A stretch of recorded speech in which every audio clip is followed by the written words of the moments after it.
Live from WTVO 17 and your home team, Eyewitness News at 5 starts now. I think if people would embrace this story, they will really find some good people in unlikely places. A South Beloit police officer helps a man get to his job interview after being stuck on the side of the road. My house is ruined. My yard's ruined. I don't know how all this works. I've never been through anything like this.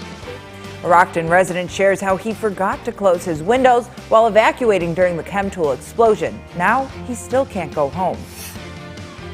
Be aware of when the fireworks shows are going to be happening in your neighborhood. That's one way anyone suffering from PTSD can prepare for the upcoming holiday. She shares more on potential triggers. Good evening, I'm Alexis Carpello. A South Beloit police officer lends a ride to a man on his way to a job interview. Michelle Rave joins us in studio now. She caught up with the officer and man today to share their story. Michelle? What started off as a bad day for one Rockford man ended up making a turn for the better thanks to the help of a South Beloit police officer. I was on my way to a job interview, and I left early enough because it was in South Beloit. And I was on the same road that my job was on. Rockford resident Daryl Parker was eager to head to South Beloit for a job interview, but his day took a quick turn. My car decided to stop on me, which I later found out it was my alternator. Honestly, I was like, you know what, I just lost this job, you know, because who's going to believe that my car just broke down on the way to job interview? That's real cliche, right? That's when Parker saw a South Beloit police officer. Well, I saw a car. His car was broke down. He was standing outside with the hood up. So I just did what I would do for anybody else. You know, you pull over, hey, help you out a little bit. After explaining the situation to Officer Weber, he was determined to help. Like, look, let's get you to your interview. When you're done with your interview, here's my business card. Call the non-emergency number. Let them know you're available. You know, you're free from your interview and need to ride back to your car. Come back, get you. We'll get you back to your car. Officer Weber drove Parker to his interview, picked him up, and drove him back to his Rockford home. Parker was grateful for the help. I do wish to see him again. You know, I would like to take him and his wife out for dinner or something one day. You know, that'll be great. Daryl, give me your number, man. I'll reach out. A lot of the negative stuff that's come out about, you know, police relations and police conduct and stuff like that across the nation.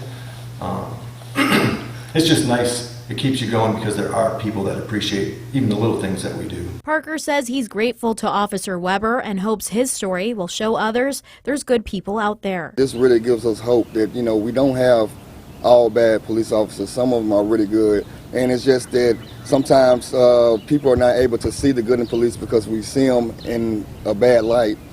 But this really touched my heart, and I really appreciate it. And many of you might be wondering if he got the job. So despite getting to the job interview late, Parker did get the job. He actually starts tomorrow. We wish him the best of luck on the big day and give a big thank you to Officer Weber. Alexis? All right, thanks, Michelle. We're just a week away from celebrating America's independence, but health experts say some of the celebrations may be a trigger for those with PTSD. The U.S. Department of Veteran Affairs says out of every 100 vets, 11 to 20 of them experience some sort of PTSD. Those loud booms of the fireworks can be very triggering for those who may be suffering. That's why an OSF social worker says you should rely on the people around you. The best thing you can do in a situation like that is, if you're with other people, to, you know, let them know, you know, that, you know, I'm feeling very uncomfortable right now. I've had a trauma in the past, and that event that just happened really triggered me, and I need to feel safe. You know, like, at times I think you just have to rely on the people that are around you. Evans also suggests knowing when fireworks shows are going to happen in your area. A Rockton man is still displaced from his home following the Chemtool fire. Rachel Perry was able to catch up with him today. And Rachel, he tells you he can't return home yet because he forgot to do something as he was rushing out of his house. That's right, Alexis. I spoke with a Rockton homeowner who rushed to evacuate and in the process left his windows open. Now the Army veteran says he can't go home. I went inside the home for just a few minutes while wearing a mask to see what he's dealing with. I don't even know where to go. I don't even know where to begin. This is a nightmare. I can't even stay here. Brent Loomis lives just over a half mile from the Chemtool plant. He says when he heard the loud explosions and saw the smoke, he quickly evacuated. I left everything the way it was because I kind of felt like there wouldn't be a home when I got home. So I left the windows, I didn't even think about it. And when the evacuation order was lifted, Loomis says he came home to a very smoky house. You know, like my couch, you can see a black film. My house, it's just hard. You can't even breathe in there I won't go in there without a mask. Loomis tells me his service dog, Conrad, refuses to go inside. My dog refuses to get out of the truck here. He will not. And even when we get close to the neighborhood, he jumps in the back seat of the truck and hides. Clean Harbors came to clean his yard, but he says no one will go inside his house, and he continues to find metal on his property. And they will not go in there. Everybody says they can't go in, but it's okay for me to go home. I reached out to Chemtool about Loomis's situation, and they tell me because his case seems unique, they will have Clean Harbors reach out to him again, or they say he can hire a cleaning company and submit a reimbursement form.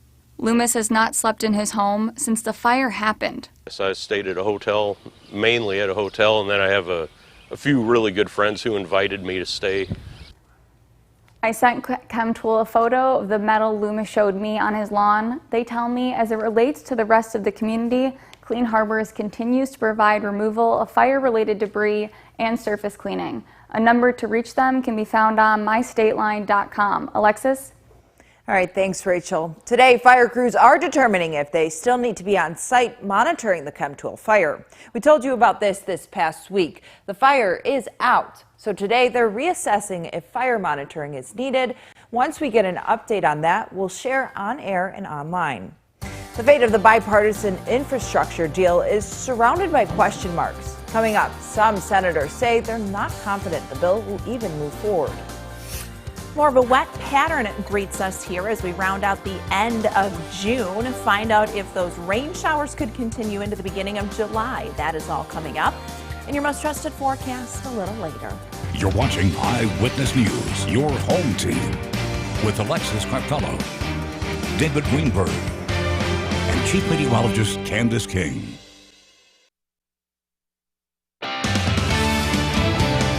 The White House is scrambling to save the bipartisan $1.2 trillion infrastructure deal President Biden and a handful of Senate Democrats and Republicans reached on Thursday. Anna Warnicki is in Washington with more, and she's keeping you connected to the nation's capital. Good evening. A lot of back and forth on where this bipartisan infrastructure deal stands, and now some senators say they're not even sure the bill will move forward.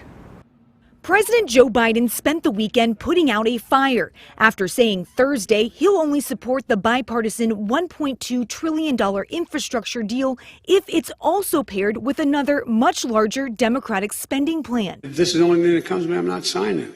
It's in tandem. Those comments angered Senate Republicans, forcing the president to clarify his remarks, saying in a statement on Saturday, "My comments also created the impression that I was issuing a veto threat on the very plan I had just agreed to, which was certainly not my intent." I was very glad to see the president clarify his remarks because it was inconsistent with everything that we had been told. Lead Republican negotiator, Ohio Senator Rob Portman, said on ABC's This Week that the deal is back on the table. They've now been delinked, and it's very clear that we can move forward with a bipartisan bill. The deal would allocate nearly $600 billion in new spending to upgrade roads, bridges, and broadband, replace lead pipes, and upgrade the nation's rail system. The bill doesn't have everything that I would have liked to have seen in it. But Virginia Democrat Tim Kaine says he's prepared to push forward with a much larger and more expensive follow-up bill. We still want to move on and do our own priorities by reconciliation, even if we can't get Republicans to support them. Utah Republican Senator Mitt Romney said on CNN's State of the Union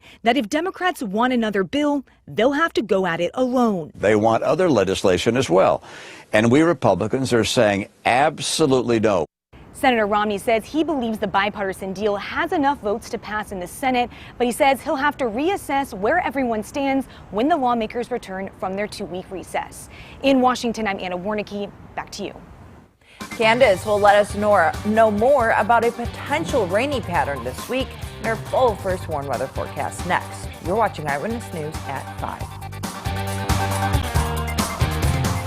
Oh. your first warm weather forecast with Chief Meteorologist Candice King. Well, after a little bit of drizzle and a couple of very light showers early on, most of our Sunday afternoon has been dry. And unlike last Sunday, things will be much more quiet here as we go through the night tonight. Now, while we had a mostly cloudy sky, we have been able to see a couple of breaks in some of that cloud cover. Temperatures today climbing into the upper 70s and low 80s. Not talking about the upper 80s or 90s like we dealt with here a couple weeks ago, but still a little bit on the muggier side. And that mugginess is something that'll continue here for the next couple of days. A live look with a Mercial SkyTrack camera out in Rochelle looking off to the northwest. You can see some of those breaks in the cloud cover. Overall, a fairly nice evening.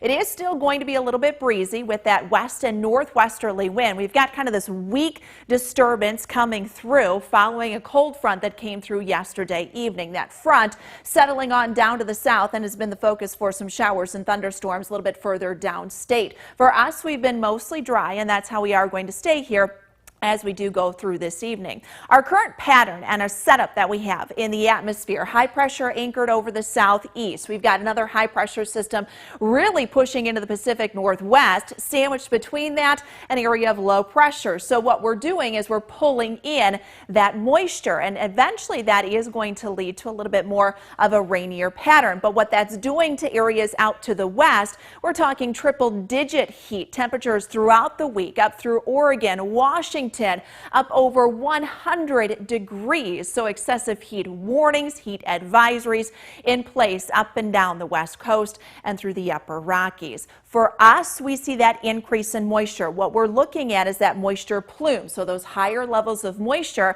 as that wraps in around that area of high pressure over the southeast and squeezed in between that low pressure up over the high plains. So that is going to lead to a little bit more of a rainier pattern, both for tonight, tomorrow, Tuesday, and Wednesday, where we could see an additional 1 to even 2 inches of rain come down over the next couple of days. In fact, with some of those heavier rain producing thunderstorms, we had a flash flood watch for our southern counties. Might see that once again issued here, especially if we see kind of that rainy pattern set up over the next couple of days over the same area. So let's look here at futurecasts through the next 48 hours, because we'll see that chance for a couple of showers as we head into the late overnight hours. Really, these next few hours going to stay dry.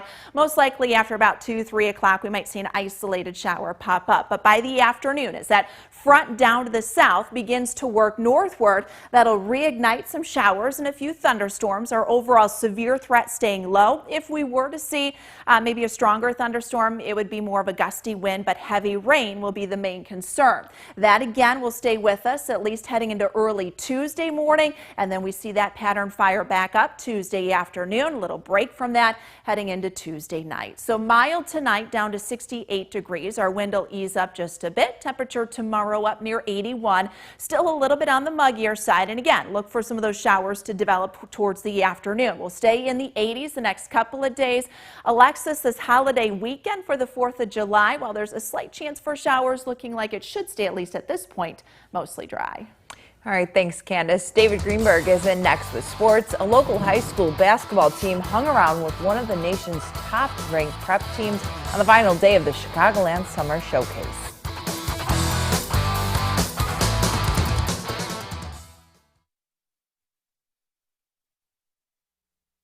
Now, the Napleton Sports Desk with David Greenberg.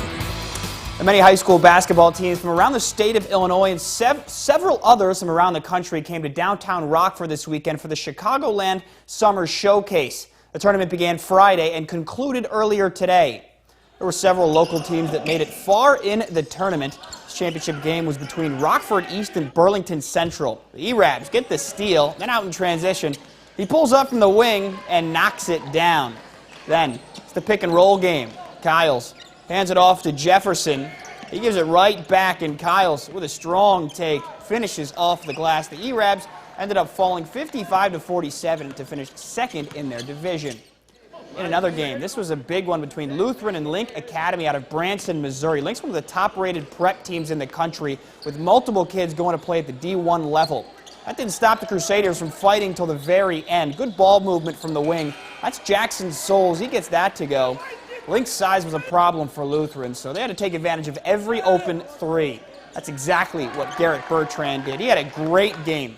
This time, it's Bertrand finding Mike Jones down low. First one gets blocked, but he uses his body. That was a great finish by Jones.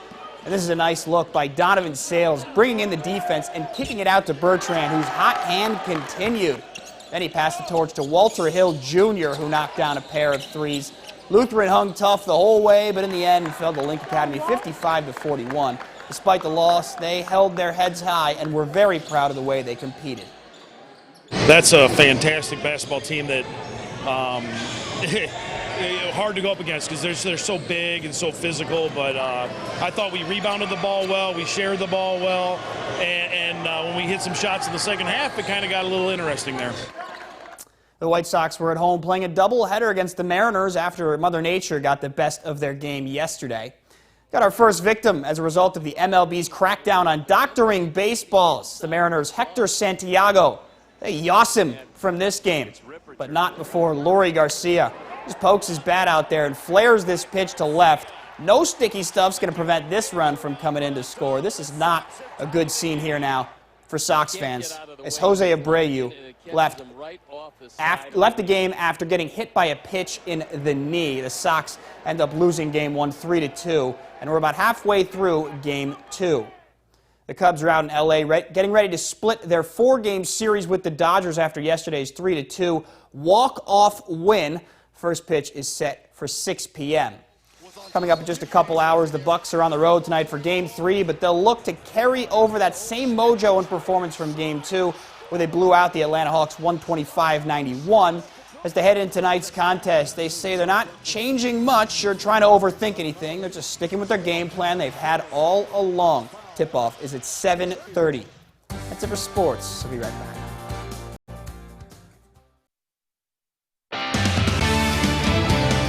First Warning Interactive Radar brought to us by Rockford Auto Glass and More. Things will stay quiet here as we go through this evening. Could see a couple of showers heading in through the overnight tonight and into early tomorrow morning. After that, kind of a rainy pattern here these next couple of days. Could see an additional 1 to 2 inches of rainfall, drying out a little bit as we head towards our holiday weekend.